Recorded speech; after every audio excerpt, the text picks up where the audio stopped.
Go Green, a Family Matters Earth Day special, is made possible by the following partner.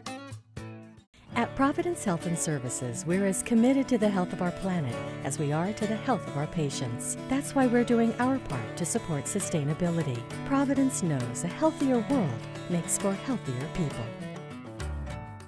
If it's already out there made, why not put it to good use? All these materials that people just throw away and convert them into something usable. It's rethinking your purchasing. That is a free service, and it is free to fail. You can go out and exchange for other fun stuff. Think globally and act locally. So this whole machine was recycled. Because we value what you're doing for the environment. We're making the world greener one tire at a time. There's lots to keep out of the landfill. We can actually recycle that. And that's the big dream, you know.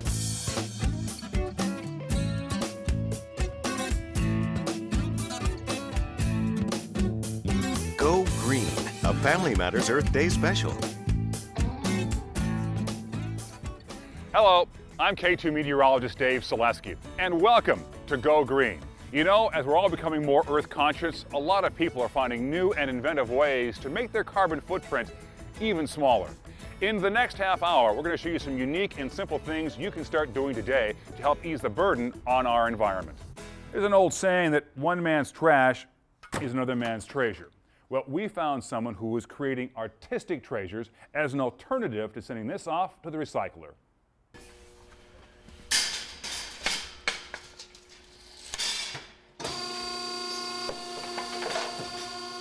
I've been around metal most of my life, and I see things that other people don't see in metal, and that's kind of how I think it started. Constantly thinking about it. Sometimes I wake up in the middle of the night and I'm thinking about art, you know. Here's some saw blades. These all would be headed to the scrapyard. This is a water meter. Some of the gears were off of a lathe.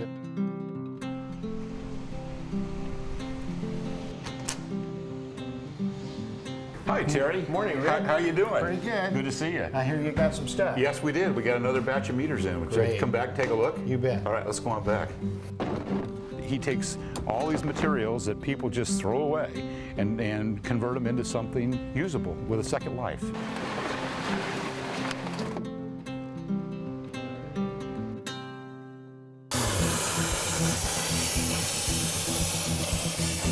Well, I've gone to several companies that want to go green, you know, and they're wanting to salvage. Terry said, well, we're looking for, you know, products to recycle. I said, great, I'll help you out. You can reuse the product rather than just scrapping the product out. You know, I usually take what I make out of their stuff back and show them. And they're fascinated by what we come up with. We're saving the whole footprint by making art out of it rather than have it go through the whole process of shipped overseas and come back as something else. People are starting to get the message that, you know, this is a fragile earth and we have to, you know, take care of it. And to be able to recycle the stuff that was used, to me, is just smart. You know, I mean, it's just a smart thing. We have to do this because we're running out of resources. You go and lay out the items in rows, and it's pretty much just dumping out your sacks.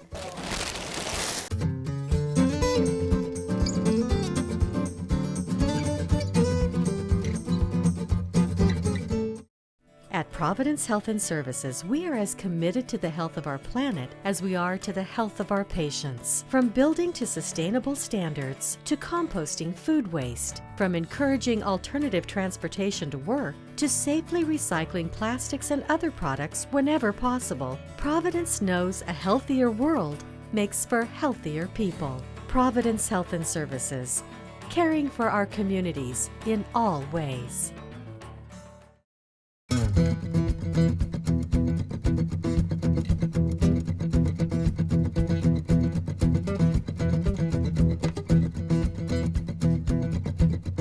It's one of the most important of the 3 R's. See how a group of women are turning reuse in a way to be fashionable and have fun at the same time. Welcome. Hi, is this your first swap? Welcome. I'm Barb. In a typical swap, You go through and you find items in your house that you no longer need, love, or want. Hello. Have you been to a swap before? You wash them up and you bring them to a swap in a bag. I'm gonna have to like wrestle some girls for clothes in this small area. You go and lay out the items in rows, and it's pretty much just dumping out your sacks. And then you go stand next to an item that looks interesting, and when the swap coordinator says, on your mark, get set, swap, then you start picking things up. Hey. And then you try the clothes on, you see if they look good on you, and if they do, you keep them. And if they don't, you throw them back in the pile for somebody else to use. I'm a single mother with children, so when you go shopping and pay full price, it's ridiculous. This is a way that you can recycle and reuse things, and even things that have holes or stains women would use for craft projects. For a free swap, everything needs to be free. There's no admission charged. Go in, grab something, and just try it on without having to think about paying it is really, really nice. I do kid swaps, and what I notice is that there's a lot of clothes out there for kids that end up being donated when we could really just share them with our neighbors. And it's rethinking your purchasing. You don't have to go out and purchase something when you already have a plethora of things available to you. And at the end of the swap, all of the remainders are donated to a charity that will actually give them away. So everybody gets to be a philanthropist. I would like to see clothing swaps in every single town all over the world, because we all have stuff we're not using anymore. There's people out there that would love that, and not because they're poor, just because they're going, it doesn't make sense to throw out perfectly good clothing. If you need some item you can't find at a swap, buy it. But if it's already out there made, why not put it to good use? To find out how to join a clothes swap or even start one of your own, go to the Family Matters section at KATU.com. More and more people are using their backyards to grow fruits, vegetables, and even raise chickens. And there's a growing group of people who are using the internet to create an electronic community garden. The way I got the idea was just in my own community garden here. I started trading locally at the garden, and then I realized, you know, it'd be great if I could reach out to people and list what I had available to trade people. And then the idea just kind of sparked. It's a free system for bartering food, vegetables, fruit, fish, dairy products, eggs. We have 2 chickens who are great at producing lots of eggs, more than we can eat, and so rather than just throw them away, we're able to kind of trade them with people local in Portland and get things that we weren't able to get in our garden this year. I am. I've got some good eggs for you here. If you want to check them out. Cool. Nice to meet It's good to meet you. It's real easy. You just post an ad online and you just get a response pretty quickly. Figure out what works best for you and just meet up and trade. You can post an image of what you have to trade. You list in one of the 5 categories, and you just give a brief description, and then that connects you to somebody else that might be looking for that item. It doesn't need to be just fresh produce. There's a lot of varieties of food you can get your hands on, canned goods and pickled goods. That's maybe not fresh from the garden, but it's still a source of local food. I think it's neat when you have really talented farmers and urban kind of folks just growing here in the neighborhood. Why don't we just get our food from here? Via the website and the internet, the goal is to just reach out to more people in Portland. So obviously, the more people, the better. For more information on the Portland Food Exchange, head to the Family Matters section at KATU.com. Then they start disassembling wires, the copper cones, circuit boards.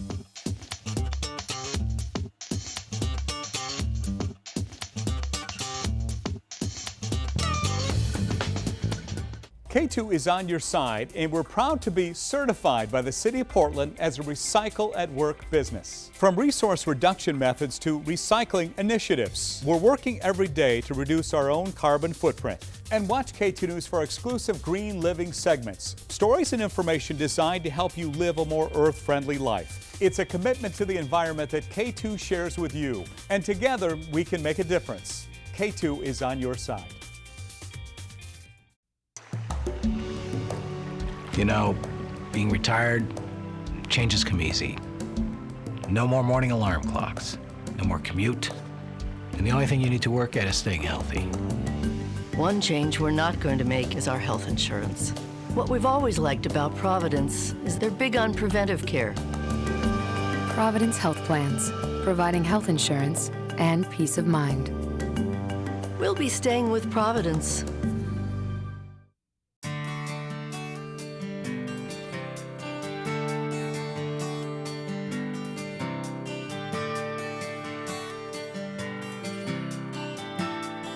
We're here at the Metro Central Transfer Station, and it used to be old items like this television set would wind up going into a dump or a landfill. But now there are earth-friendly ways to give old stuff like this a whole new life.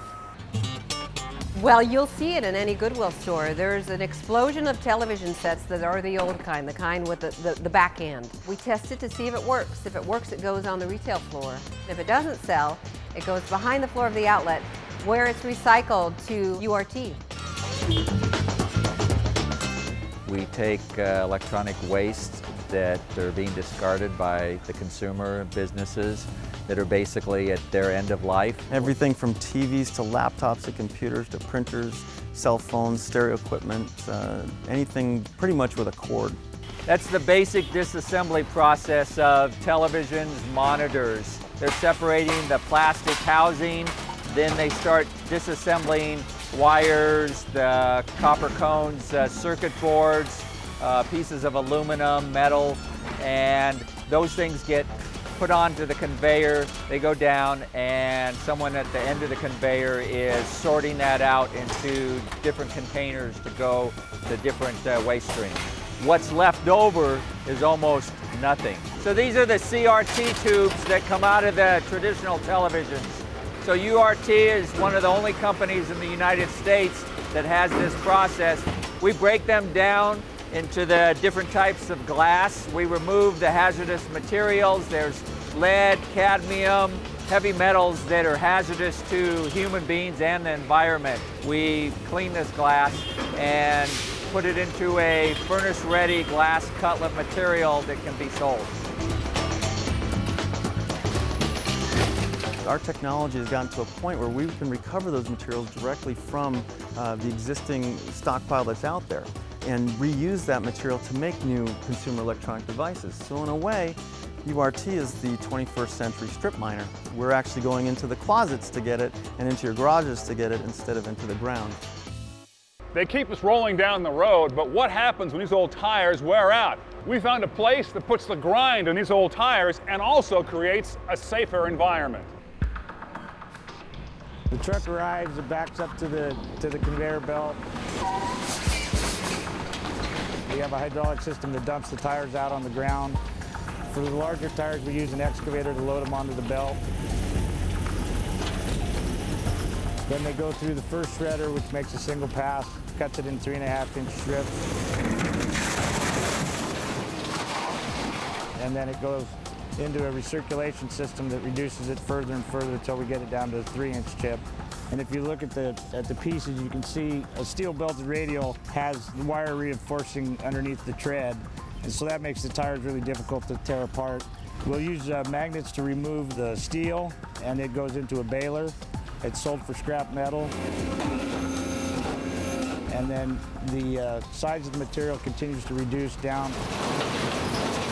This is the final product. We're going from the whole tires down to 10-12 mesh material. It's called crumb rubber, and that's what RB Recycling uses to make their product. What we do is we prevent a lot of tires from going to the landfill by reprocessing rubber into products that go out into the market and are useful to society. For example, playground surfacing that protects children from falling off of playground equipment, horse stall matting that helps horses be comfortable in their environment. The chips that come down to us get processed further into a smaller and smaller chip. We continue to remove fiber and steel out of it to get it pure as possible. We have a couple of different processes. One of them is a molding process. And what they do is they take urethane and the rubber, mix it together, pour it into a mold where it's put under pressure and heat to form a molded playground tile.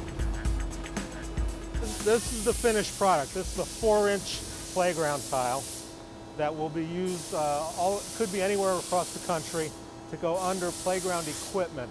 So a kid can fall from 10 feet high and be protected from getting seriously hurt. The mat process, we take rubber and urethane and put it in a big blender. We blend that together and then it drops onto a belt that's moving. And an operator takes a rake and rakes that across the belt so it's evenly spread on the belt, and it's pressed down for a certain number of minutes to form a finished large mat. We also make rolled rubber, which is used in athletic flooring. We produce that by making a giant log out of rubber, and then we skive it like you do a veneer. And it turns into rolls of rubber that can be laid out 25 feet long by 4 feet wide in an athletic center. We're pretty proud of the fact that we take tires that were destined for the dump, we further process it, and we turn it into products that in many cases are good for society, like the playground tiles. We're making the world greener one tire at a time. In a recent survey, there were over 1 million cars on the road in Oregon. That's a lot of cars and the potential for a lot of air pollution. Find out why the DEQ Vehicle Inspection Program is so important to our health.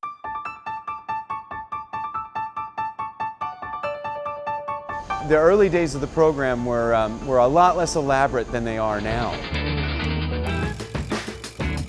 It was essentially a giant blue van filled with computer equipment. And when I say computer equipment, you have to think of the 1970s type of computer equipment. Glass tubes, big dials. We used this equipment to do basically what we do now. Take a tailpipe reading from a vehicle and see how much pollution is being produced. We no longer have to perform some of the lengthy tests that we used to in the past.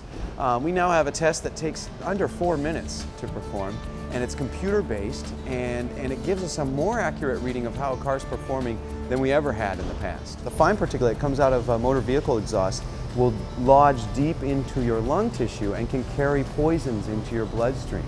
So reducing that by any amount is a good thing. And all the folks that come visit us, they contribute to eliminating 169 tons of pollution a day. And it's really good to do that for the environment, for your children, and for public health. We're only going to capture about 50% of it. So you have to make up the other 50% in gray water reuse.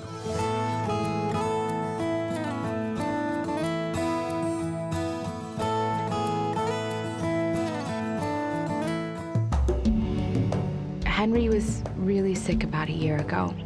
The ER, lots of hospital visits, lots of doctors. It was really overwhelming. One thing we never had to worry about was Providence, our health insurance.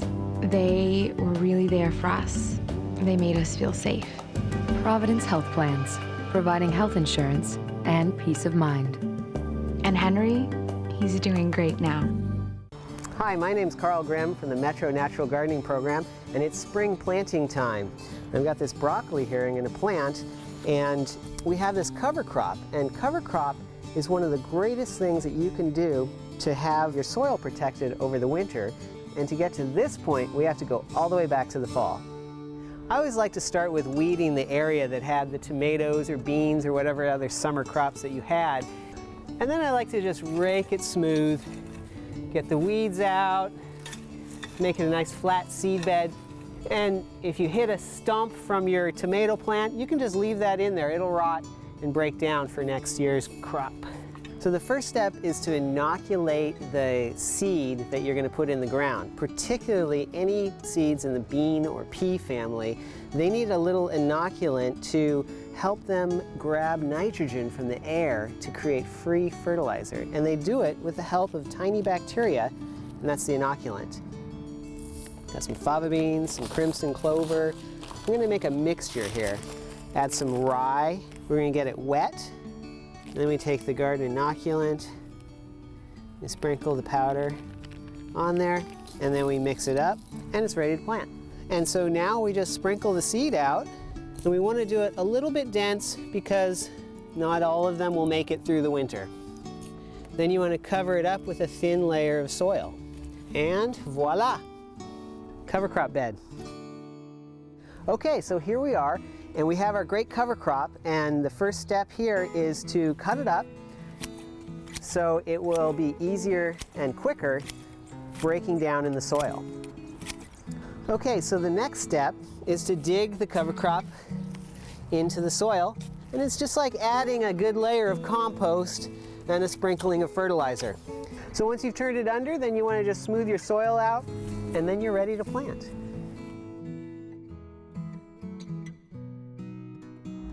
So there it is. Plant a cover crop on bare soil in the fall, protect your soil over the winter with that, and then you can reap the benefits all year long.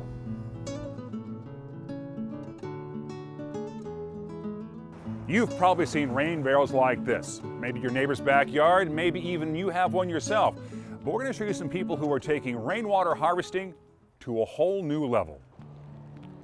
Rainwater harvesting is essentially capturing the rain that hits the roof of the building and storing it and then reusing it.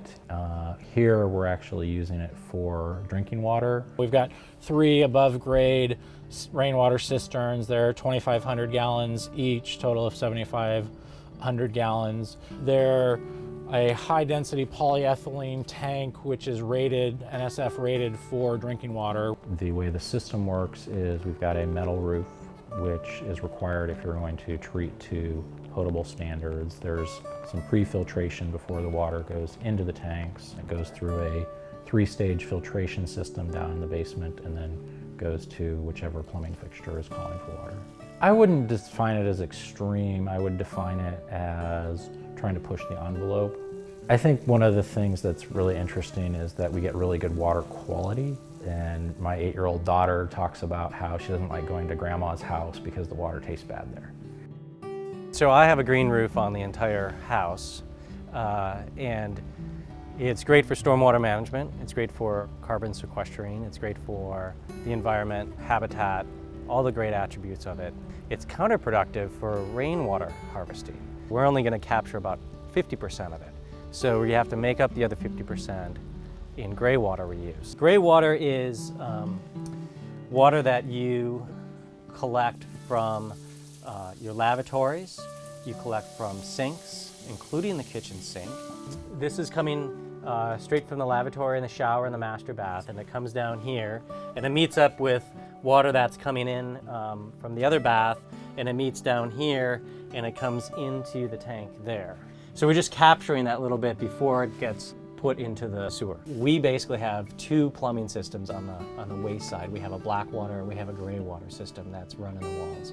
So that's a big hurdle for most people. If you can overcome that hurdle, then gray water is a really easy slam dunk. We missed about a generation, maybe a generation and a half, where we're not reusing water. And it's been interesting to see that sort of reversed its trend. And we're seeing it all over the place. Dual flushing toilets, low flow fixture heads. Everybody can be water wise. That's just common sense. Raining in the power of the sun has become a very popular topic, but getting started can seem daunting. We found a company that is trying to take out the stress of creating a solar-friendly world. You know what most people don't realize is we get most of our sunshine on our longest days. The days of summer, the long days of summer bring great sunshine, and the short days of winter bring most of our rain. So it's a real seasonal environment that generates more sunshine than most people expect. Oregon actually gets about the national average of sunshine on an annual basis. A great solar home is one that faces either south or west here in the Willamette Valley. It has little or no shading from surrounding trees, a roof that has at least 20 years of lifespan left on it, and is strong enough to withstand the additional equipment on top of it. We mount a framework onto the roof material that is all flashed in and waterproof, and then they install the panels onto those rails that are connected by a series of wires into the home. It typically provides about 30 to 40% of their energy that they would normally have would come from their own solar system. The main hurdle is the upfront cost. You're essentially buying your electricity for 30 years in advance. There was a rule change with the Department of Energy that had a series of incentives for homeowners to get solar onto their home, and they just changed the rules so that not only could homeowners use them, but they could also be applied for third-party owned systems. So companies like Solar City could come in and enable them to put solar on their homes. You know, the lease really is the easier path. It gives everybody of any budget the opportunity to have solar. And what it allows them to do is they can put solar on their home, they enjoy the benefits, they lock in their energy prices for the term of the loan, which is 15 years, and bring the costs down to make it approachable so we can increase adoption and meet the renewable portfolio standards that we have for our state. As we all look to become more independent in what we do and self-sufficient, this is just one more step that we can act as an individual homeowner and affect the quality of the earth and the air that we live in. We've only scratched the surface on ways we can ease the burden on our planet. For more information, head to the Family Matters section at KATU.com. There, you'll find a complete resource center with links, video clips, and information to help you go green. For K2 and Family Matters, I'm Dave Selesky. Good night.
A century of service and innovation. Fisher Communications.